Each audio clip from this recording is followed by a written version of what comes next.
One of the best things about the carnivore diet is that it's a diet that you and your dog can share.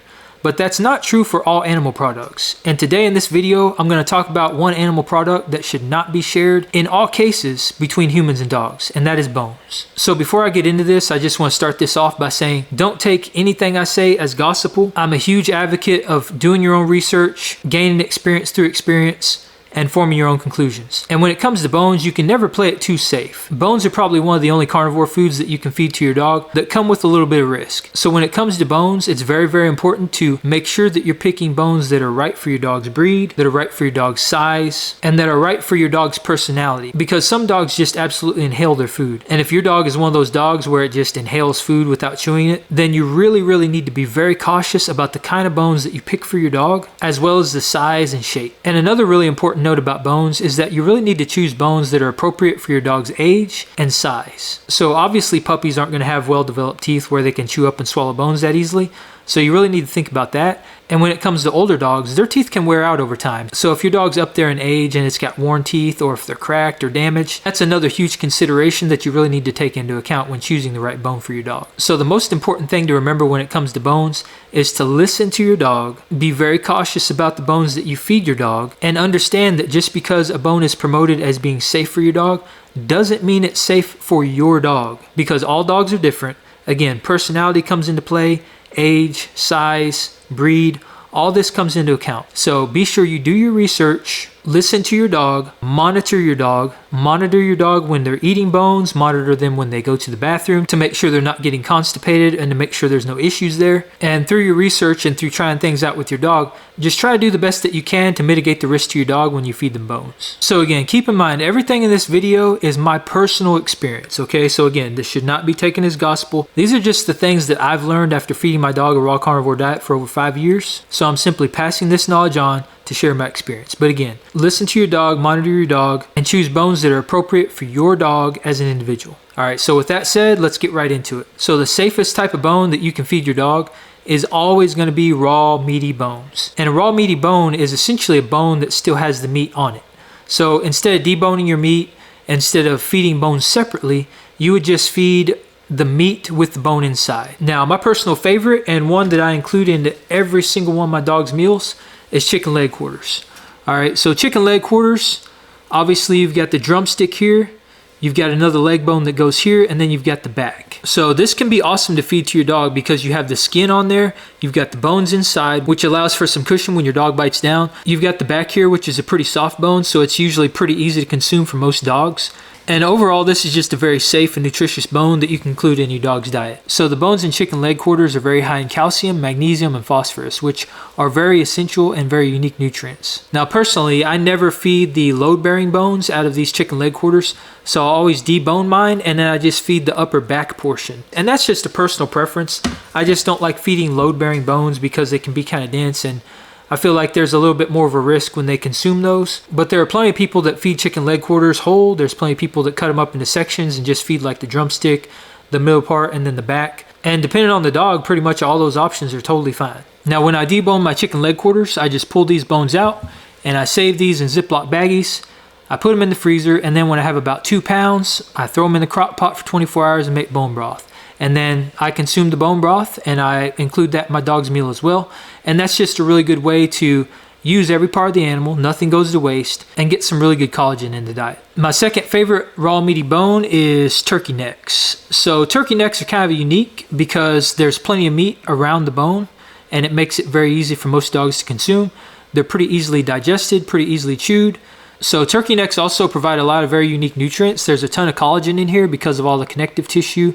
There's chondroitin, glucosamine, so a lot of unique nutrients that help with hair, skin, and nails, and also help rebuild connective tissue, joints, and help strengthen intestinal lining. Now, turkey neck is also another bone that is very high in calcium, magnesium, and phosphorus, so there's a lot of very unique nutrients in here that's going to help round out your dog's meals. And my third favorite raw meaty bone are chicken feet. And really any poultry feet will fit the bill here, but the good thing I like about chicken feet is that there's a ton of connective tissue in these. So most dogs can tolerate chicken feet very well because the bones are very soft, they're easily chewed and digested, and all the connective tissue makes these nutritional powerhouses. There's a lot of collagen, glucosamine, and chondroitin in these, but they are lacking in calcium, so I found that it's kind of important to include these more as a supplemental bone, in addition to the turkey necks and the chicken leg quarters and the larger structural bones from small game and small animals, just because they don't all have the same nutrients. So it's kind of important to include all of them in the diet, just so you can round out the meal and make sure you're getting all the nutrients in there that your dog needs. So to kind of recap, the safest bone is always going to be a raw meaty bone with the meat on the bone.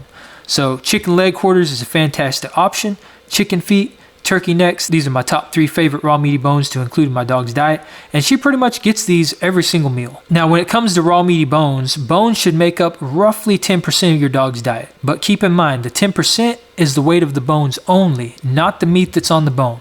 So the meat that's on the bone you want to include in the meat portion of the diet, and then the bone that's inside should be included in the 10%. So I'll flash a formula up on the screen that will kind of help you get in the ballpark for where you need to be as far as structuring your dog's meals. But keep in mind, this is just a general guideline that should get you in the ballpark, but does not have to be exact. And if you want to learn more about how I structure my dog's meals, I'll put a link in the description below where I cover that in more detail. So one of the most important things to remember about feeding raw meaty bones is that if you debone your meat, and you separate the meat from the bone, it becomes more unsafe than if you were to just feed the meat on the bone in its raw form. Because doing that still allows for the cleaning of your dog's teeth, it still allows for all the benefits of feeding raw bones, but it provides cushion and an extra protective coating so that your dog can consume them and swallow them and digest them a lot easier. And again, another very important factor to consider is the size of the bone in relation to your dog. So obviously feeding bones that are a little bit too small for large dogs could potentially cause choking hazards if they don't chew them properly, and feeding bones that are too large for small dogs could cause teeth fractures or just an overall hard time consuming and digesting the bones. So again, picking bones that are appropriate for your dog's size, age, breed, and weight is very, very important. Some other great raw meaty bones that people feed to their dogs are chicken wings, chicken necks, small game like rabbit, quail, squirrel, and duck. And I've actually heard of a lot of people feeding mid to large breed dogs lamb ribs and pork ribs. Now personally, I don't feed ribs to my dog just because they can be kind of dense and kind of hard to consume for some dogs. But a lot of people feed these to the dog and have absolutely no problem with it. The key is to feed groups of ribs and not individual ribs so that you can mitigate the risk of choking. Now the types of ribs that you would want to avoid are beef ribs. And the reason you want to avoid beef ribs is because most bones from large animals are extremely dense. And even though there's a lot of meat on here, which can be absolutely beneficial for your dog, if your dog tries to consume this bone and tries to chew through this bone, it's going to really increase the risk of tooth fracture because these bones are very, very tough to chew. So if you're going to feed these, what I would recommend is just cutting the meat away, feeding the meat, and then keeping the bones for bone broth. I would not feed these bones to my dog just because they're extremely dense and extremely hard to consume. Now with that said, if you have a smaller breed dog, a beef rib could actually be pretty beneficial as a recreational bone. So if you choose to use a beef rib for that purpose, I would just recommend that you give the bone to your dog and then monitor your dog very, very closely. And as soon as all of the meat is consumed off the bone, I would take the bone away from the dog. And obviously you don't want to just walk up and take the bone away from the dog because some dogs can be kind of protective over bones. So you would want to lure the dog away from the bone with a treat and then reclaim the bone once the dog's distracted. So one more example I have for ribs are deer ribs. And these could actually be pretty safe to consume for most dogs because they are pretty soft and they can be chewed up and digested pretty easily by most dogs. Now I've never fed deer ribs to my dog. I usually keep these and use these for bone broth. As a matter of fact, that's what I use these for. But the one main risk I could see with these ribs is that there's not very much meat on them. So when your dog's consuming deer ribs, there's a pretty good chance he's going to be crunching through mostly bone. And there is a little bit of meat on there, but I think the lack of meat around the actual bone could increase the risk of choking and could present additional hazards to your dog. So that's just something to keep in mind if you hunt or if you know somebody that harvests deer and you're thinking about getting ribs off there. Just keep in mind that there's not a whole lot of meat on there, and you want to be kind of careful about feeding your dog bones that don't have a lot of meat surrounding them. So another very common type of bone that's on the market are machine cut bones.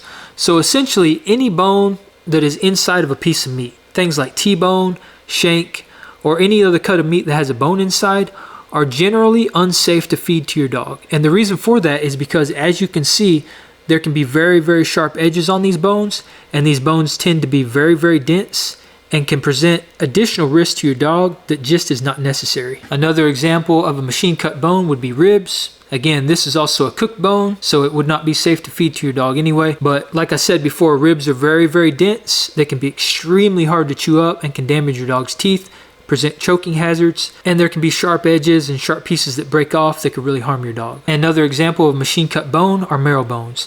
Now, personally, this is my absolute favorite kind of bone because of the marrow inside. Marrow is an absolute nutritional powerhouse. I call this stuff liquid gold because it has so many unique nutrients. So because dogs don't really need as much fat and cholesterol as humans do, I always pull the marrow out of these bones and I consume it, and then I save the bone itself for bone broth. And again, I'll just add that to a Ziploc bag, throw it in the freezer until I have a couple pounds, and then I do a 24-hour slow cook and I've got some awesome bone broth. But bone marrow is one of my all-time favorite carnivore foods. Alright, so in front of me I have a bunch of bones that I always avoid and never feed to my dog. And the first thing about these bones is that they're all cooked, so that automatically makes them pretty unsafe. And as you can see, this bone right here kind of illustrates what happens when bones are cooked. You can see how this bone is splintered. This can be very, very harmful for your dog. When your dog tries to chew this up, number one, it makes the bone more dense and harder to consume, and it also has the potential of breaking apart, splintering, fragmenting, and breaking off into really sharp, small pieces that can harm your dog's teeth, harm your dog's mouth, throat, internal organs, and cause all kinds of damage to your dog. So these bones, cooked bones, and bones by themselves like this should be avoided at all costs. I never feed these bones to my dog. These are all bones that I've kept and used for bone broth. A couple other examples are rib bones from a cow. Again, these are cooked and by themselves, so that automatically makes them unsafe. But the other part of this, as you can see, it has fragmented, and that's because the bone is cooked. So it really causes a lot of extra risk if you try to feed these types of bones to your dog, and it can really harm your dog. And if your dog is able to actually consume these and digest them, it can quickly lead to constipation. So again, these bones are very dense, very unsafe. I never include these bones in my dog's diet. I keep these and use them for bone broth. Now the two bones I have on the end here are femurs from a deer. Alright, so if you were to have these bones in their raw form with the meat on there, these could actually be pretty good recreational bones because there's going to be a lot of tendon on the end, there's going to be a lot of collagen, and if you were to give this to your dog could chew on this recreationally and get the meat off, but you would never want to feed this bone to your dog as part of the meal. Again, because these structural load-bearing bones are very, very dense. They are extremely hard to break. Now, I actually had to cut through these with a bone saw, as you can see here. And if I didn't have a bone saw, it would be very difficult for me to get through these bones. So imagine your dog trying to chew through these. It's just really not going to happen, and it can lead to a ton of stress on your dog's teeth. It could cause tooth fractures or breaks, and it's just something you really, really want to avoid at all costs. Now, a couple other examples I have here are some hollowed out marrow bones. So as you can see, these are femurs or leg bones from a cow. They are very, very dense. These are bones that you would not want to include in your dog's diet. The only way you could include these is if you ground them up into powder and then included them in your dog's meal. But you would never want to feed these as part of your dog's diet. And if you use these as recreational bones, it's very important to size them appropriately, because if you get a bone that's too small, like this for example, a large breed dog could very, very easily choke on this bone or swallow it. So again, it's very important to size your bones appropriately. And my personal rule of thumb is just to avoid structural load-bearing bones from larger animals. And one final example I have here are orbital bones, joint bones, rotational bones. So you normally only see these on larger animals. Things like cows have these. But again, depending on your dog, this could be a choking hazard, and these bones are extremely dense. So I avoid feeding these to my dog. Now, this is off one of those very large roasted bones that you see in a lot of retail stores. And those bones alone are pretty unsafe, just because number one, they're roasted, and number two, they're always large structural load-bearing bones. So they're extremely dense. So even feeding those bones for recreational use, which is what they're sold for, can really damage your dog's teeth because they're extremely hard. There's no meat on there to cushion the dog's bite whatsoever. So they're essentially just chewing on a piece of concrete. I mean, it's really that hard for a dog. And if the dog is actually able to break those bones up and consume pieces of it, again, they're going to be very sharp fragments. They're going to be splintered, and they're going to be very hard to digest. So it's just something I try to avoid at all costs. So just as a quick recap, I try to avoid individual structural load-bearing bones and bones that are cooked. So all these bones on this tray are potentially unsafe for numerous reasons. Number one, they're extremely dense. They can be very, very hard to chew. They can lead to tooth fractures. They can lead to fragmenting, splintering, problems with digestion, internal damage, and they can just present a whole lot of unnecessary risk to your dog. Things like rib bones from smaller animals seem to be tolerated by most dogs, and a lot of people feed those. So if your dog does well with those, that's awesome. I just choose not to include those in my dog's diet just to mitigate the additional risk. But again, feeding cooked bones in any capacity is always going to be very unsafe, and feeding extremely dense bones from big animals also presents a whole lot of risk. But keep in mind there are ways to include these in the diet, but you would need to grind these up into bone meal or powder in order for them to be safe to consume. So the safest option is always going to be raw meaty bones. Bones with the meat on there in the raw, natural form. Individual bones like this present a whole lot of danger and a whole lot of risk. So one more honorable mention, and this isn't a bone, but I feel like it's important, are eggshells. So eggshells I've found can be a very, very good addition to your dog's diet because there's a ton of calcium in here. So if your dog has a problem consuming bones that are high in calcium, which can be a lot of slightly larger bones from small game like chicken leg quarters or drumsticks or chicken wings, chicken backs, and poultry necks, the bones that are very high in calcium, then adding eggshells into the diet can be very, very beneficial. And the way I like to do this is I just collect my eggshells, I put them in a Ziploc baggie and put them in the freezer. And once I have a big bag full, I've got a Ninja and I just grind those up and I make eggshell powder. And then you can just take small amounts of this and add it to your dog's meal. And this can be a very easy way to add some additional calcium into your dog's diet. I sometimes include eggshell powder in my dog's meal if for some reason I don't have a calcium-rich bone to feed her that day. So this is by no means a substitute for feeding raw meaty bones, but can be a good addition or a good supplement if your dog has problems consuming bones that are rich in calcium. Now, one important note about eggshells, if you get your eggs from the supermarket, there is the potential of them being sprayed with a coating that makes them shiny. Now, I'm not too sure what's in that coating, but when it comes to that kind of stuff, I try to avoid that because there's a pretty good chance there's something in there that's not going to be beneficial for you or your dog. So if you're keeping your eggshells and you're using them to grind up as a form of calcium, I would recommend using only eggshells from local family-owned farms. Now, eggshell powder can be beneficial to our dogs, but it can also benefit us. So this is something we can include in our diet, which is all the more reason to avoid eggs that have a weird coating on there. So let me know in the comments below what your experience has been with bones. Are there other bones that you include or avoid? Do you have other ways that you implement bones into your dog's diet? And just let me know what your overall experience has been. Now, I'll provide some links to some free resources in the description below, to include a bone selection tip sheet, one of my recent videos on how to transition your dog from kibble to carnivore, and free access to a massive directory of over 7,200 local farms and butcher shops all over the United States. So I really hope you got some value out of this, and if you did, feel free to like, subscribe, join the Apex tribe, and I'll see you in the next one.